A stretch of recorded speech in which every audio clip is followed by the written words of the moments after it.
नमस्कार, मैं हूं अंकुर और आप देख रहे हैं सत्य हिंदी का सुबह 9 बजे का बुलेटिन में बड़ी खबरें देखें उससे पहले देख लेते हैं 5 बड़ी हेडलाइंस।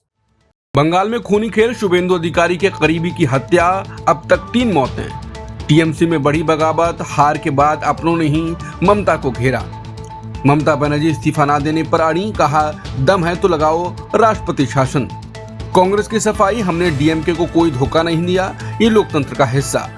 गवर्नर ने विजय से मांगा बहुमत का सबूत, कहा बहुमत दिखाओ, सरकार बनाओ।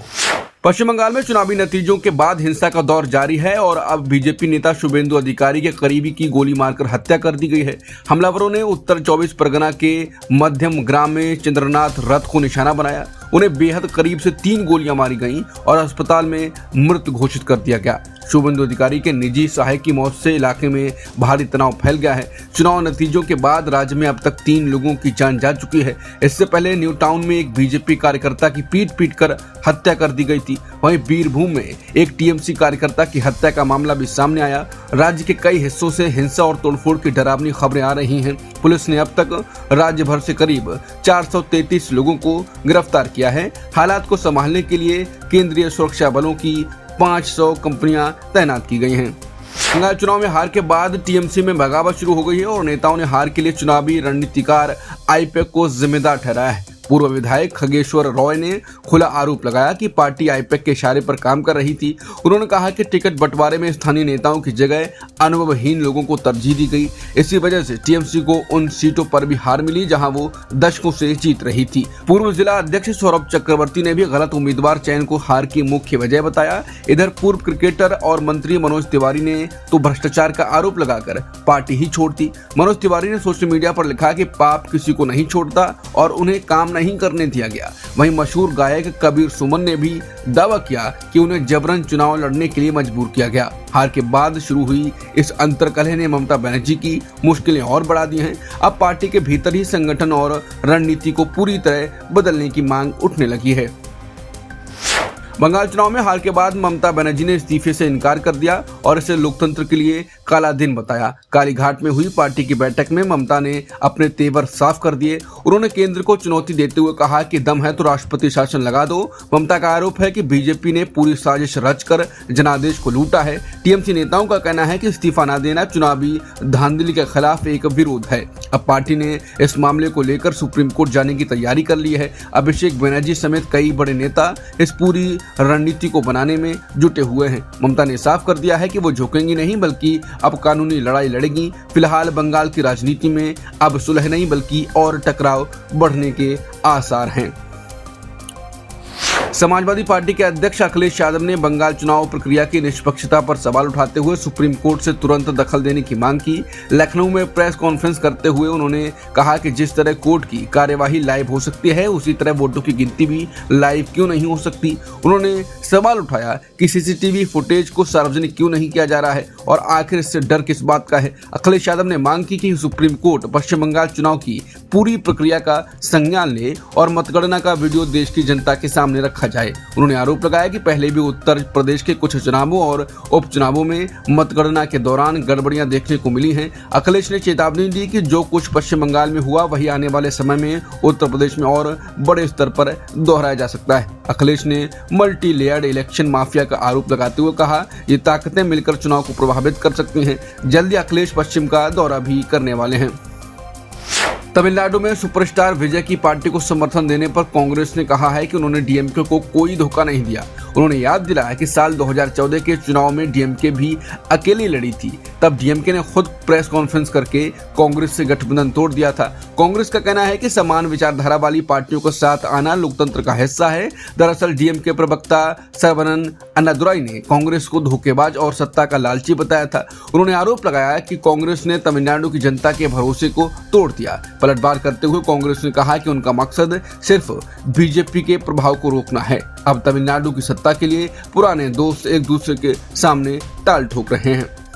तमिलनाडु में सरकार बनाने की कोशिशें तेज हो गई हैं, लेकिन डीएमके ने एआईएडीएमके के साथ मिलकर सरकार बनाने के प्रस्ताव को ठुकरा दिया है। खबर है कि एआईएडीएमके ने सरकार बनाने के लिए अपने पुराने दुश्मन डीएमके का दरवाजा खटखटाया। एआईएडीएमके चाहती थी कि दोनों बड़ी पार्टियां मिलकर सरकार बना लें, लेकिन डीएमके ने इस प्रस्ताव को तुरंत ठुकरा दिया और विपक्ष में बैठने का फैसला किया। डीएमके नेताओं का कहना है कि वो जनता के जनादेश का अपमान नहीं करेंगे। पार्टी सांसद कलानिधि वीरस्वामी ने तो यहां तक कह दिया कि एआईएडीएमके अब बीजेपी के साथ मिलकर विजय की सरकार रोकने की कोशिश कर रही है। दूसरी तरफ एआईएडीएमके ने भी साफ कर दिया है कि वो सुपरस्टार विजय की पार्टी को समर्थन नहीं देगी। पार्टी के बड़े नेता केपी मुनुस्वामी ने कहा कि उनकी पार्टी एक बहुत बड़ी संस्था है और वो विजय का साथ नहीं देंगे। तमिलनाडु में अब त्रिशंकु विधानसभा के बाद खींचतान और तेज हो गई है। तमिलनाडु के गवर्नर ने सुपरस्टार विजय से बहुमत साबित करने के लिए 118 विधायकों का समर्थन पत्र मांगा। विजय ने बुधवार शाम को सरकार बनाने का दावा पेश किया था, लेकिन गवर्नर राजेंद्र विश्वनाथ आर्लेकर ने उन्हें बहुमत का जादुई आंकड़ा साबित करने को कहा है। गवर्नर ने साफ कर दिया है कि विजय को 118 विधायकों के समर्थन की चिट्ठी दिखानी होगी। दरअसल विजय की पार्टी ने चुनाव में 108 सीटें जीती हैं। उन्हें कांग्रेस के 5 विधायकों का साथ भी मिल चुका है, लेकिन इस समर्थन के बावजूद विजय के पास भी उन्हें अभी भी 7 और विधायकों के समर्थन की जरूरत है। गवर्नर ने कानूनी पेचीदगियों को देखते हुए विजय से पुख्ता सबूत मांगे हैं। बंगाल में बीजेपी की सरकार बनते ही केंद्र सरकार ने वंदे मातरम को लेकर बड़ा फैसला किया। प्रधानमंत्री मोदी की अध्यक्षता में हुई कैबिनेट बैठक में ये तय किया गया है कि अब वंदे मातरम को राष्ट्रगान जन गण मन के बराबर का दर्जा दिया जाएगा। इसके साथ ही वंदे मातरम का अपमान करना अब कानूनन अपराध माना जाएगा और इसके लिए सख्त सजा का प्रावधान भी किया जा रहा है। सरकार ने prevention of insults to national honour act 1971 में संशोधन को मंजूरी दे दी है। इस बदलाव के बाद अब वंदे मातरम को भी वही कानूनी सुरक्षा मिलेगी जो राष्ट्रगान को मिलती है। मौजूदा कानून के मुताबिक राष्ट्रगान के दौरान बाधा डालने या अपमान करने पर 3 साल तक की सजा का प्रावधान है और अब वही नियम वंदे मातरम पर भी लागू होगा। अगर कोई व्यक्ति बार बार ऐसा अपराध करता है तो उसे कम से कम 1 साल की सजा भी हो सकती है।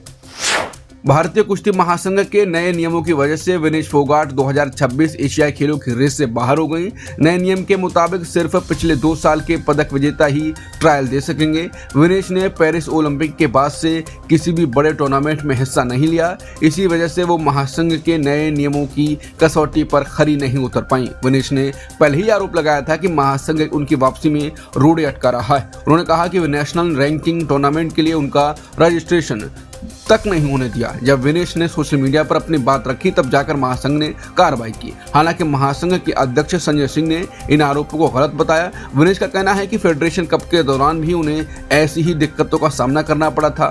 फिलहाल इस फैसले ने विनेश फोगाट की कुश्ती में वापसी पर बड़ा सवालिया निशान लगा दिया है।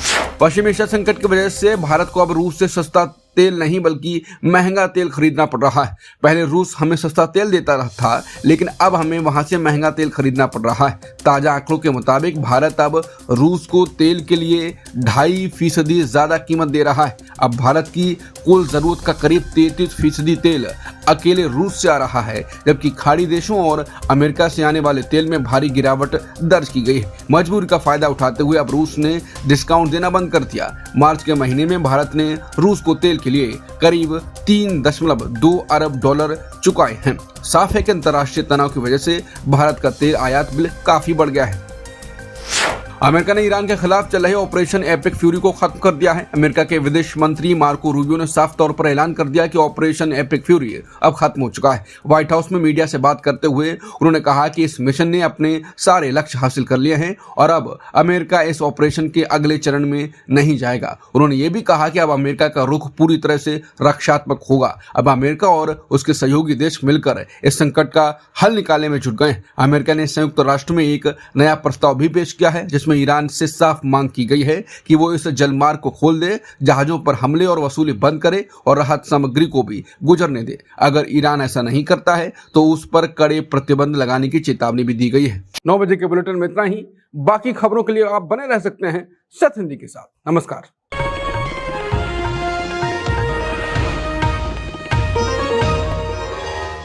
Copyright disclaimer under Section 107 of the Copyright Act 1976. Allowance is made for fair use for purposes such as criticism, comment, news reporting, scholarship, and research. Fair use is a use permitted by copyright statute that might otherwise be infringing.